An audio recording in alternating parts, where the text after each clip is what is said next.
This game is super neat. Wow, just look at them go. But disclaimer, I actually haven't played a lot of Titanfall 2. I'm just under 8 hours over this past week because with the holidays approaching, some real-life obligations are spiking out of control. Things are getting nuts over here, so don't expect this to be a kind of comprehensive overall review, so much as just a quicker and more specific discussion about a feature of this game that I think is just super cute.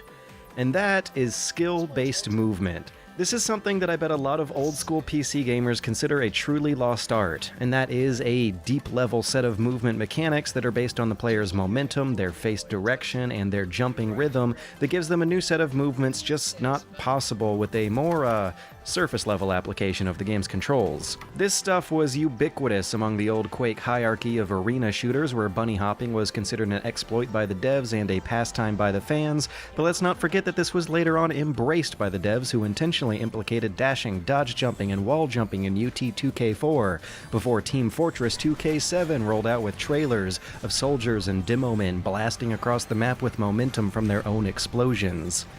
But that was the same year Modern Warfare came out and established a new ubiquity of first-person shooting all about quick time to kills and tactical positioning.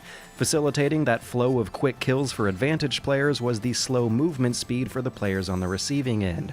The core game design did not allow for players to bunny hop their way out of trouble, not to mention that it also would have looked ridiculous after the step up to 7th generation console graphics. But I think it's important to note that the past 2 years, since 2014, have really seen the ubiquity of that fast death, stop and pop shooting decline, and I don't doubt that Titanfall 1 played a role in that. After 7 years of that one very specific style of play absolutely dominating, we had a new shooter come out to capitalize on that genre fatigue by making movement fast again. Titanfall was about gaining speed and retaining it, just like when you were bunny hopping your way through Quake, but combined with Modern Warfare's drip feed of rewarded abilities and fast kills. And before you knew it, boosted sliding and wall running are now standard issue movements in the CODs and even the Halos. And I think that's why I've been enjoying these early hours of Titanfall 2 so much. It feels like a marriage between old and new. There are guaranteed moments in every match where my keyboard is absolutely going nuts and giving me the kind of adrenaline rush I haven't felt in years.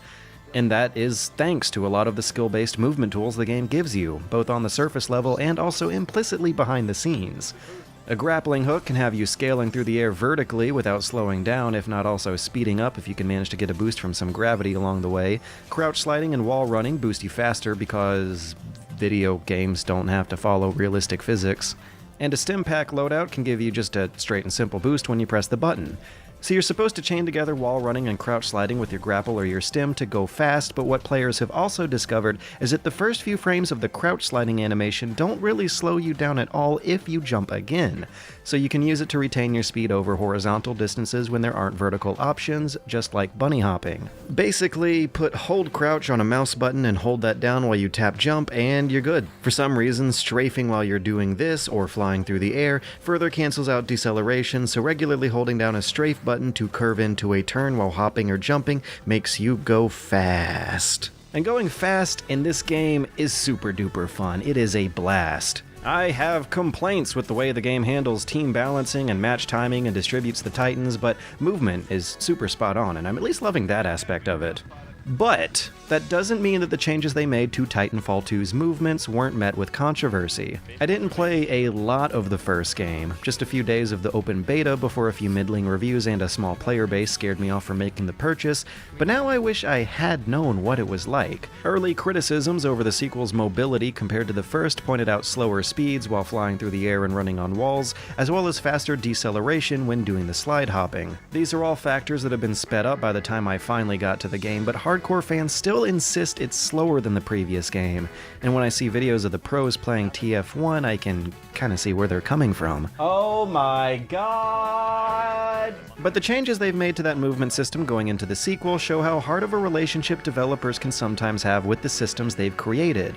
In August, the developers wrote that their early slowdown of Titanfall 2's movement was implemented to make gunplay feel better, to make close-range firefights feel less chaotic so that you could track the targets better.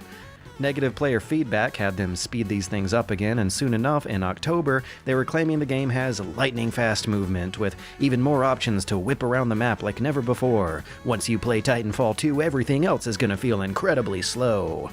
And I guess one of the reasons why players were so eager to go fast is because that works as a kind of more natural way to increase the distance of those gunfights and make tracking targets easier. My argument, and why I think I'm enjoying this style of movement, is that it makes me feel like there's always a way to dash out of those quick deaths.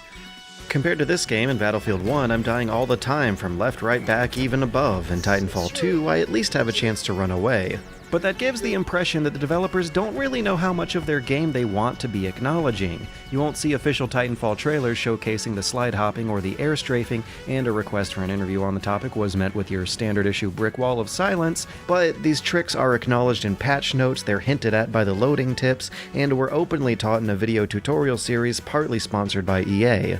And being wishy-washy about the utility of their games as subsystems is a totally familiar situation. In my circle of friends, there was argument over whether or not Titanfall 2's slide hopping and air strafing were glitches or intended design. Whether or not anyone can figure that out for certain, I am content just dealing with it and enjoying the more interesting toolset it gives experienced players. Disclaimer, I'm not actually an experienced player, I'm still only 8 hours in, it's actually really simple stuff. Exploiting the momentum of one animation cycle chaining into the next for surprisingly practical and skillful uses isn't a new situation at all. It happens a lot, from the Dark Souls move swap exploit to blade canceling and Revengeance to wave dashing and Smash to what else but the pinnacle example, bunny hopping in Quake.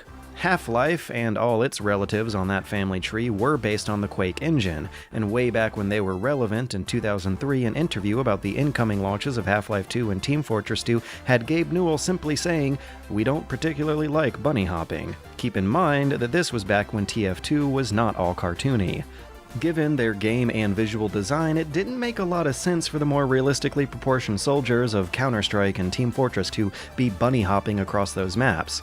On the other hand, it is way less jarring to look at when the characters zipping all over the place are futuristic, rocket-powered robot people, or cartoons. The dominant FPS trend of the now is slowly steering towards those sci-fi settings where fast, skill-based movement is more appropriate, and as time goes on, it's also going to be further handled by fans who grew up exploiting the exploits back in the day rather than the older developers who were trying to patch them out at the same time. It seemed like just 4 years ago, a AAA first-person shooter openly embracing and encouraging bunny hop was a pipe dream, and holy shit, it's actually happening. Kinda. I mean, you're technically slide hopping instead of bunny hopping, but whatever, it accomplishes the same thing. But more importantly, I think developers are realizing that this can create wildly new variations on your typical FPS gameplay. Remember higher-budgeted first-person parkour experiments like Mirror's Edge and Brink? They may have been worthy sacrifices to make our way here. And the place that we're at here right now may be a renaissance of first-person skill-based movement. Sector B is clear of remnant fleet forces. Hi, my name's George Wheatman, and I'm your father. This isn't my house, and that's why I'm here to tell you about George Socks. George Socks are a comfortable and appealing new revolution in outerwear. They're socks, but with George. They're back, and they make a great snack. Each new pair is baked with love and wonder, enriched in every stitch. Wow! They're tasty and edible and healthy too. And that's why these people love their George Socks as much as you. Having played these George Socks compilation, I can say that they're definitely the Dark Souls of newly themed apparel, and they're perfect for wearing on my days off while I hole up in my room playing old PS2 games. I like them. And because of our late holiday laziness special, we'll be shipping them out from December 16th to December 30th. Because I forgot to do this sooner, they'll be sure to arrive weeks after the holidays. So order some today and be late to the occasion with George.